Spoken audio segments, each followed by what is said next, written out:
like the intro music. Welcome to Midway Moments Podcast. I'm Grayson Vandergriff, the mayor of Midway. I'm with Corey Cooley. How do? Corey, I have a question. For sure. When someone's ever like, they do something, they have to apologize to you, and they're like, oh, my bad, Corey. Are you ever just like, it's Cooley? Well, the name's got me this far, right? Back in the day, I was called, they called me Coolio just because in the 90s, Coolio was, I think he's still pretty, I don't know what he's doing now.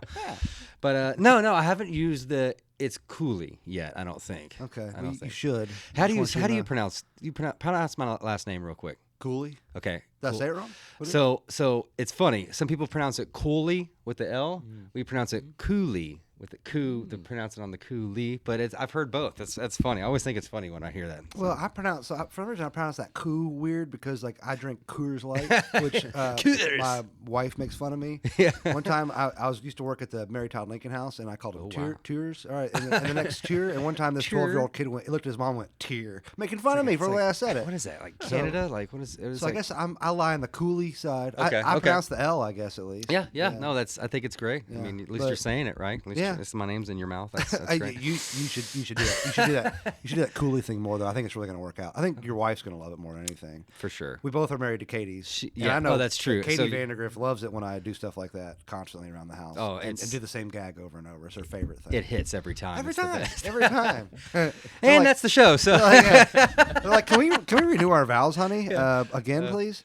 Our special guest today is Dr. Blake Jones, and many of you in the area will recognize that name for many different reasons.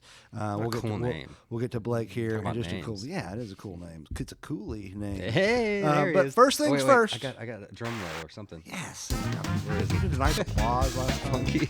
I pressed all of them. There we go. It's D. You just played Funky Cole Medina. Yeah. All right. So, look, a few things coming up here. It's almost June, and we got the Bourbon and Blues Festivals returning. I think this is year number 3 for this festival, right? That is June 7th. The Bourbon and Blues Festival goes all day. It's just a Saturday event, no Sunday event on this one. Okay. It's 12 to 10, downtown Midway. Amazing lineup of beverage vendors. Of course, you can go. The way this works is you can purchase a pass, and that pass gives you 10 tickets to your beverage vendor, so you can go and sip on different types of bourbons while you're there. But you don't have to do that. You can just come for the music. There's great bands playing. Sure, there's food. Food. Oh yeah, it's sort of, I'd call it a little fall festival teaser. It's not fall festival. A little taste of what's coming. There you go. I like that. Coming in the fall in September. There's the big event, of course. Yes. But this is just a one-day event, 12 to 10. It's been a lot of fun. It's been growing, but it's not like overwhelming. So it's easy to come into, free to get into. Those tasting passes cost something. I think they're $10. I want to say, but worth it. Maybe I'm wrong. Tasting passes will be available at the show for $40. Like, well, I'm sitting here saying $10. They're going to be so angry. $40. But you still worth it, But I mean, man. come on, you could taste a bunch of bourbon, and it's really it really is a great time. There's artists, there's crafts, just all kinds of fun stuff. So don't forget that on June 7th, and don't forget our Juneteenth festival. Midway is we're proud to be the first city in Kentucky to make this official holiday. Yes, this will be our 3rd Juneteenth celebration. I'm proud to be on that planning committee. We're still putting everything together, but it is going to happen on June 21st, which is technically 2 days after the 19th. But that is the first Saturday after that. So Saturday, June 21st, is the Midway Juneteenth Festival, downtown Midway, from 12 to 5. Okay. There will be speakers, there will be presentations, there will be music, of course, and just a great sense of community. About 4:45 is when we will. There will be a march from here down to the Sons and Daughters of Relief Cemetery, which is behind the Midway Presbyterian Church. So then with a nice little peaceful march, and we will celebrate our diversity. It's what makes us strong and special. Midway's got a great heritage of bourbon. It's got a great heritage of horses. It's got a great cultural diversity too. Although we are not as diverse as we once were, we celebrate the diversity that we have. So don't forget about those two things. And then of course another thing I can't not bring up is the Memorial Day service. May 26th. It's a great solemn service in Midway. That is May 26th at 10 a.m. That's on Memorial Day morning. The service will be out at the Midway Cemetery, which is out Stevens Street. We call it Spring Station Road, but it's technically still West Stevens, at the Midway Cemetery. And that's always, we have a big tent, so sometimes it's really hot by then, so you can escape in the shade. And we do it at 10 a.m. It's usually over by 10:30. It's a very short but very solemn ceremony. We hope you'll come out and you'll join us for that. Yeah. And we've got to recap. I know it's been a few weeks now, but we got to recap this Derby where yeah. Tim Holland sat here a month ago, and I'm really beating up Corey over this. You know, he sat here and he told us Sovereignty. Your boy here bet $20 to win on Sovereignty and brought home 180. Blew it on the next race. No, I don't mean at Churchill. I mean, then I just said, let's take it to Oaklawn. And blew it all. No, I'm just kidding. But I did win some money because I listened to Tim. You listened to his second choice. I thought I was being thing. crafty. Yeah. Like, I just thought there was something that, American Promise, America, I just something about it. And then the way he was kind of talking about it made me think like, oh, he's kind of got a side eye. He's looking at, okay, I like that. Like he's saving him, so yeah, I put my first ever bet on Derby period ever. Cause I think FanDuel bought, was it TVG or I think so. Right. Yeah. Yep. And and we were talking before the show too, like it actually helps me see like what goes into a trifecta and all that stuff. So it explains it, which helps my my gambling habit. Maybe I'll make more bets now that I know. But no, I followed Tim's advice on the bet to win. Forget all that other nonsense. Yep. But yeah, no, I thought I had it there for a little bit. But yeah, no, I definitely, and it seems like everybody knew Sovereignty was going to win now. I don't know what it is. Oh yeah, everybody knew. Like I just met with a buddy of mine, and he was like, "Oh yeah, no, I knew Sovereignty." I'm like, "Oh really? Did you?" That's how it always goes. Everybody knew Rich Strike was going to win too. Yeah, so yeah, I'm kind of hanging my head on that. I'm one, just beating you up a little bit over it I deserve it. I'm bragging that I won a horse race for the first time in about 14,000. It's fun, trials. right? Yeah, it is. It is really fun when you win. It's not even about the money. It's just like, my gosh, I picked the right horse. Oh, I know. I picked so many wrong horses. You feel like, yeah.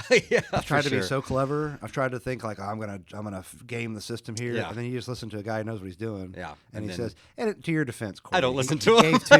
He gave two horses. I mean, he said Sovereignty is his favorite, but he also said, look out, this is a fun story. Look out for this horse, American Promise. I talked to Tim afterwards. He said he's a little disappointed in the way American Promise ran. That's yeah. He said that's not Cooley.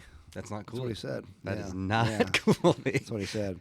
That's a T-shirt. Yep, that line's lighting up, Corey. Here, let's take a caller. Let's take, again. It'll be fine. It'll be fine. Let's go, caller. Here we go. Here, you're on Midway Moments podcast. Well, hello, Governor. Nigel Kensington, I am. Big fan of the show. Oh, I see what's going on here. This is another prank call, Corey. Yeah. Don't you all have better things to do with your time than call in and prank us? We're trying to get important information out there about Midway and other important things. Don't you all have better things? Shame on you, a doctor sir. sitting here. Right. There's a doctor here. Shame on you, sir. Well, that really hurts my feelings, mate. I just wanted to call in and say I like the show. Oh man, Now I felt terrible. I felt terrible. This Nigel, please accept my apologies. You got to understand, this is our 4th episode of this new podcast, and we're really excited about it.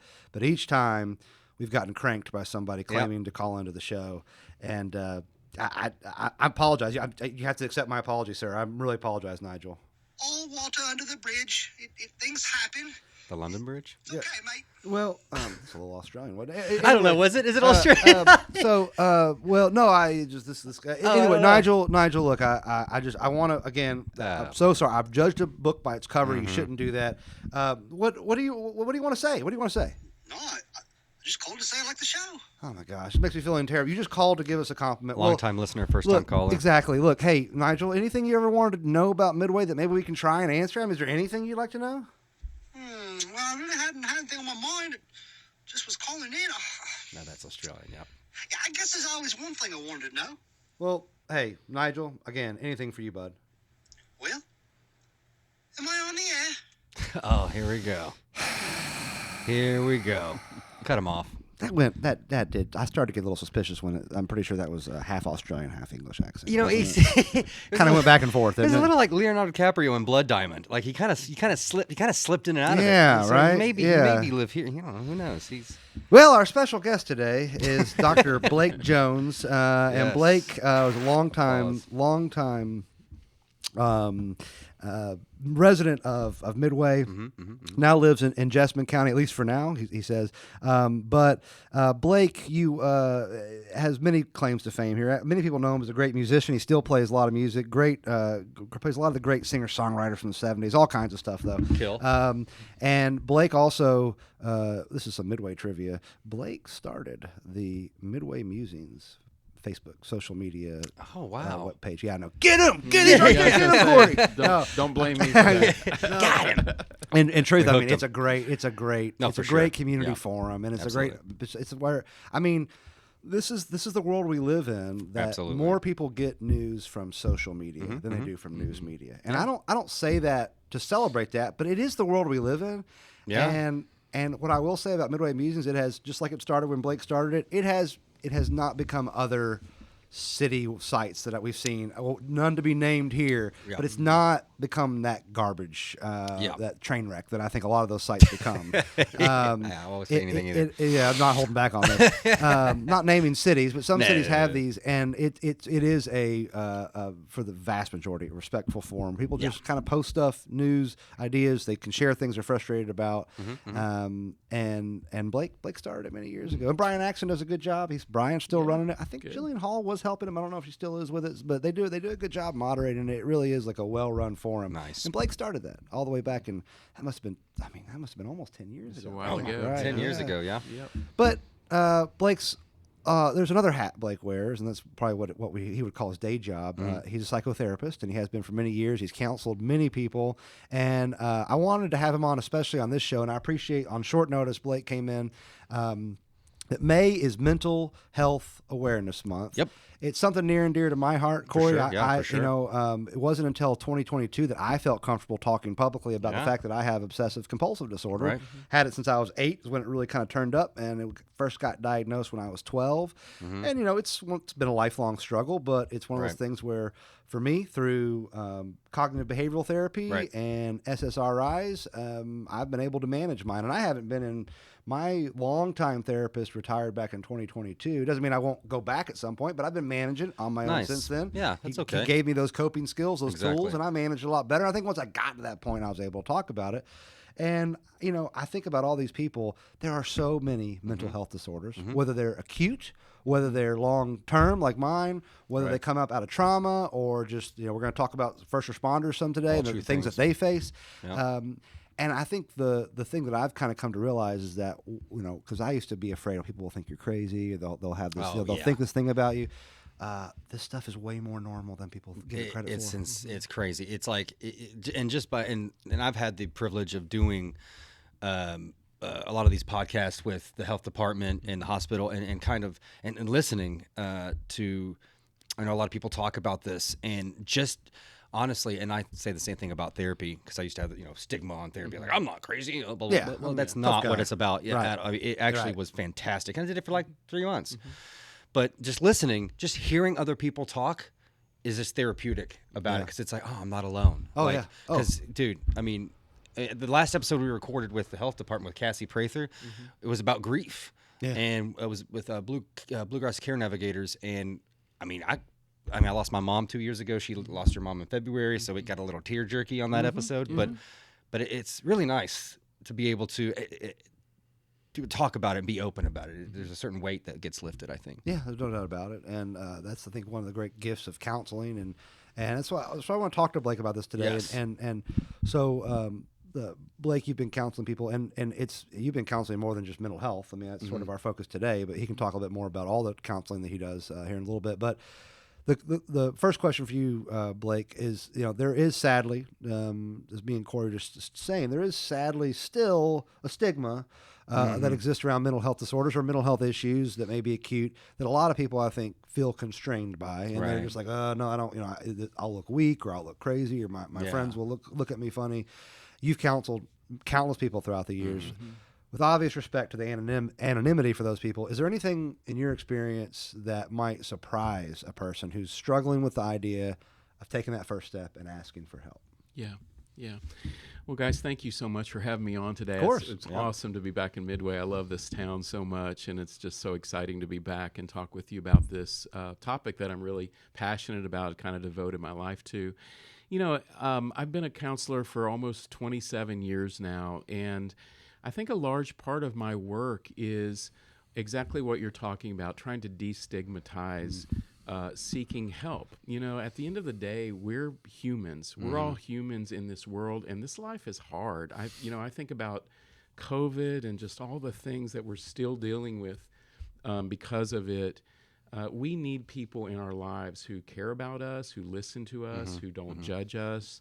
And so I really think the stigma around mental health is easing some. I hope it is. And I commend people like you, Grayson, that public figures that come out and talk about that. And I'll share with you, I have seen a therapist myself for kind of all my life, just times when I've needed it, times when I've just sort of needed somebody to talk to that I knew it would be confidential. Exactly. And that I'm not, Dr. Jones. I'm just Blake. I'm just Right. Blake in this world struggling with whatever was going on in my life. And so that's the kind of counselor I want to be. I want to be somebody that, is a good listener, that can help problem solve, that can help normalize just the pain that so many of us go through. So we're kind of all in this together. Yeah, So I agreed. just appreciate this, you guys. That's great. No, thanks for being on here. And it's become something that's been important to me. It's like, if you're going to carry this burden, try to make something good of it too, right? Yeah. And you really have to, life is hard. I think about kids these days. I think about my kids, life is hard. We see things we don't understand, and I think we live in a special kind of age where, they say we see more information in front of our faces every day on our phones than humans used to see in their lifetime. Yeah, I mean, We have access to so much No information and stimulants and can be too much for our brains. I mean, I've always thought everybody could probably use a therapist. I remember being so moved by kind of I would call him a jock, but Colin Cowherd is he's a sports, he's got a radio show that he does 5 days a week, and he's big deal. I remember him talking about this issue one time. I love the way he said it. He's like, people that want to evolve, they don't want to carry their baggage around forever. They want that and he was encouraging people to go to therapy. And I remember thinking, man, here's a sports guy with mostly, again, just, sports audience. So which sometimes I think that can be the toughest walls to break down. As I grew up in that sports mentality where it's like, you don't admit weakness. Get back out there. Suck it Walk up. it off. Suck it up. Walk suck it it up. up. Yeah. Rub some dirt on it. And I think that is a change in the culture, like you said, that I think is starting to happen. But you've also done a lot of work with first responders, which I'm just being a mayor, you work so closely with these people and you have so much respect for them. And they work in really high stress and situations. They see awful things on a routine basis. And it's my understanding that there's a kind of a mental health treatment for them has its own sort of stigma to it, right? And it might be that same kind of cultural, like, oh, hey, what's wrong with you kind of thing. I don't know for sure. But do you think, in your experience, and I'd love to hear what you've done in Franklin County, but do you think more first responders are seeking treatment for mental health nowadays than they used to? I do. I've seen a shift. I've seen a national kind of shift in this, thankfully, especially with police. It's hard to find people to work as a police officer these days. Yeah, that's Recruiting is difficult because it's just hard in so many ways. And so about 20 years ago, I was standing over here at Midway Baptist Church, and a friend of mine, Ron Wyatt, came up to me, and we were just talking, and he was a Versailles PD guy then, and he said, we need therapists who are trained to work with law enforcement because there aren't many of them out there, and we desperately need that. And I really listened to that because I love Ron, and I just started doing ride-alongs. And over time with Lexington and whoever would let me do ride-alongs, I rode with them. And it really educated me about the culture of policing and also just kind of what they go through, which is a lot of honestly kind of boredom at times but hypervigilance together. Then punctuated by I went on a ride along one time to an active suicide guy had just killed himself, and his kids were out in the front yard, his wife was out in the front yard. This was like 12 o'clock at night after we had literally ridden around for 8 hours doing nothing. No traffic, and then boom, nothing was going on. And then we were going 140 miles an hour down 64 up here in Frankfurt. And so, that is difficult to psychologically sort of transition from that biological roller coaster. So I've, again, tried to reach out to, you mentioned my work with Franklin County Sheriff's Office, and we work with the Franklin County Fire Department as well. and try to normalize that seeking help is good things. It's a preventive thing. It's a protective thing. You know, we're all guys sitting at this table. Yeah. Oh. Men are not great at taking care of their mental health, and cops really are not great at it. Oh, and yes. because of, you know, that stigma that you mentioned, you're weak, or, you know, I'm going to take your badge and gun and stuff. So in my counseling practice, I try to do this preventive work. So like in Franklin County, we do annual wellness checks with everybody from the sheriff on down to the newest hire. Yeah. We just normalize that. Great. And then they call me. I was up there. I was telling you last night they had a really bad fire and double murder that they unfortunately had to work last week, debriefing them. But it's a normal part of their cycle now. They call me instead of just, you know, let's get back to work, which is what it used to be. Typically would happen. And I can see it could be easy to fall into that. Yeah. But I almost see it being braver to be able to stand up and go, okay, like I need help. Like some of the most courageous people I've ever seen in my life are cops who have sat across from me in my counseling practice. For sure. And I tell them that. I honor that with them because it takes courage to face your own stuff, or to get sober, or to work on your marriage, or you know, deal with your childhood trauma that's now coming out in your trauma-based profession. So courage that's it. Yeah, and I bet 50 years ago you just didn't see much of this. Would be my guess. Again, the culture was that, not like you said, you get back to it. You know, Right. and it really, what really strikes me is what you just said about, because a lot of policing in particular is just like, it's also true of like EMTs. I mean, they sit around sometimes just waiting for the call, and then they go and they see the most horrific thing you can imagine. you save a life. Like it's like, oh my gosh, like that would just I never thought about this until you said this, Blake. But it's the 0 to 60 element. That's got to really be a mind, you know. Yeah. Thing too, right? Exactly. Yeah. This is a PG show, but that's got to really mess with you too. I mean, obviously, just like, you know, going one after the other would almost be like a war scenario, which is like also just probably desensitize terrible. yourself, and you just kind of float through it. But yeah, the hypervigilance and stuff.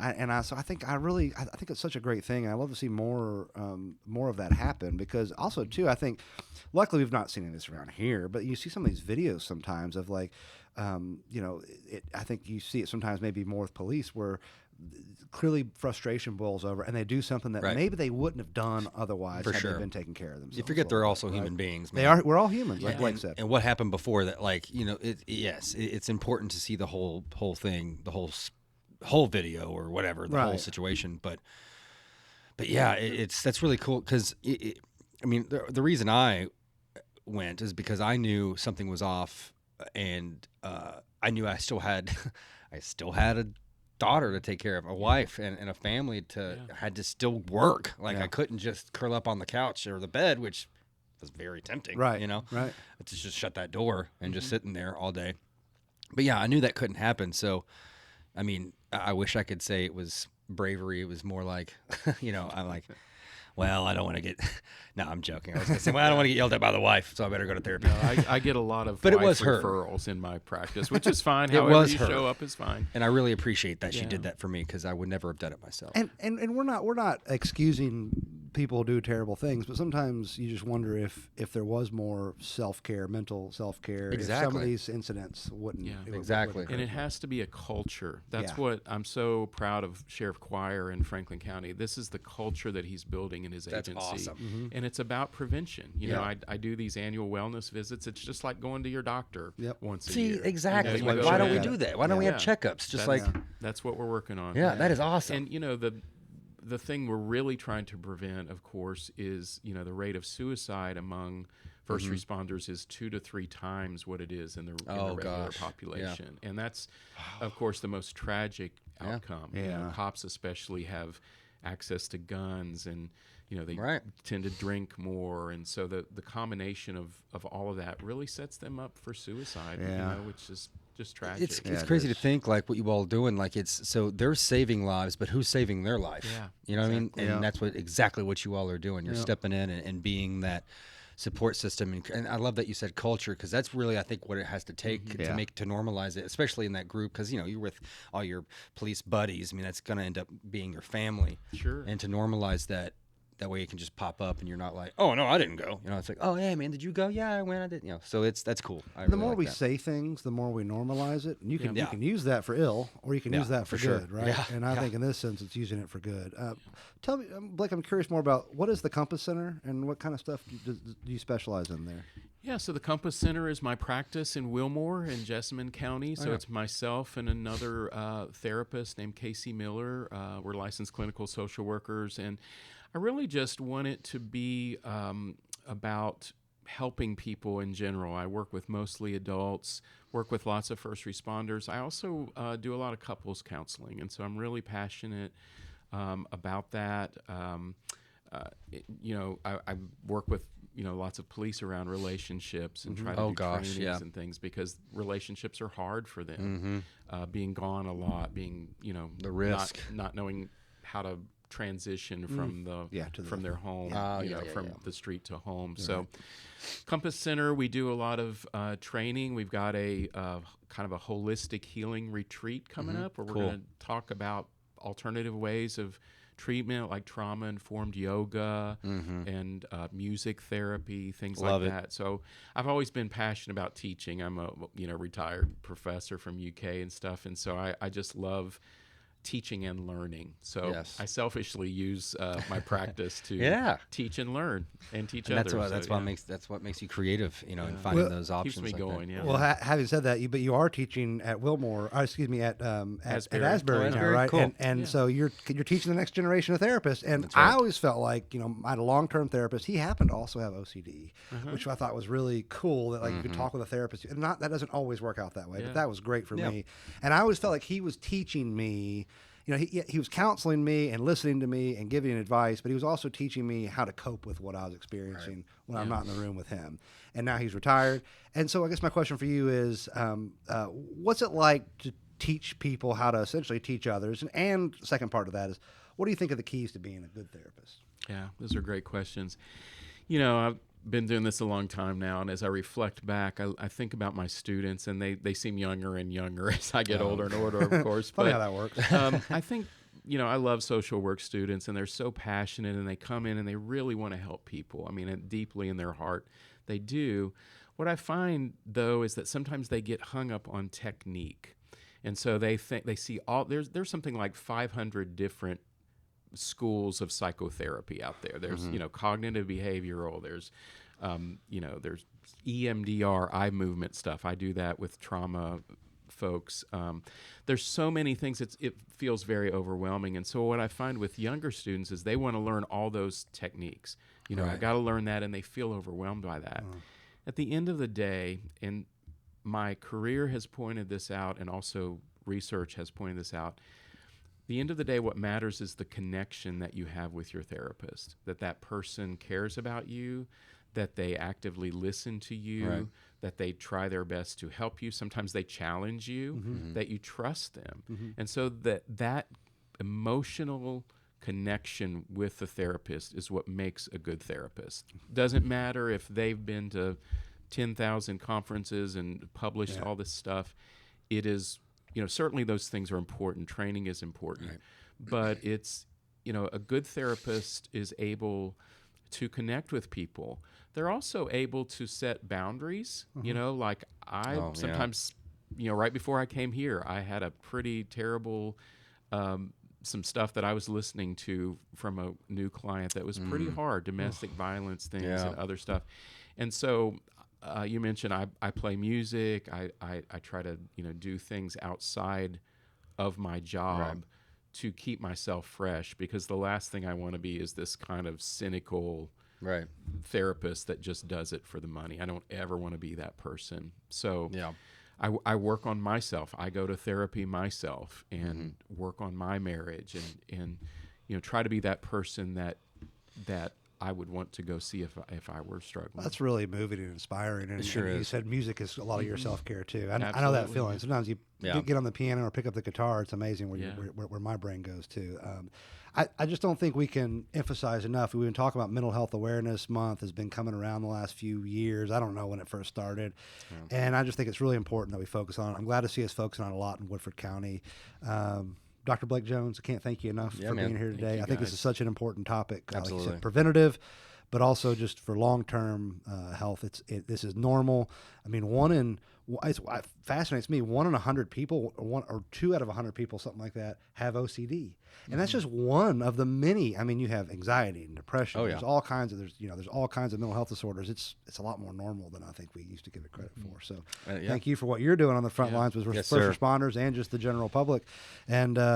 With that, I guess I got to bring up this little chipmunk. I almost hit him. Yesterday. There's a chipmunk. I live up on the north side of town, Blake, and there's chipmunks that frolic. And there's this one chipmunk that he's very brave. Yeah, he needs to watch out for those cars. He does. Playing fast and loose with. I've seen them get a little bit. I've seen them flat on the road. Okay, that's just what I'm gonna say. I've seen people swerve towards him, which is I don't know why they would do that. It's so cute. He's great. He's here again. Chippy, send us off. Midway! All right, folks. We'll see you next time. Thank you for coming.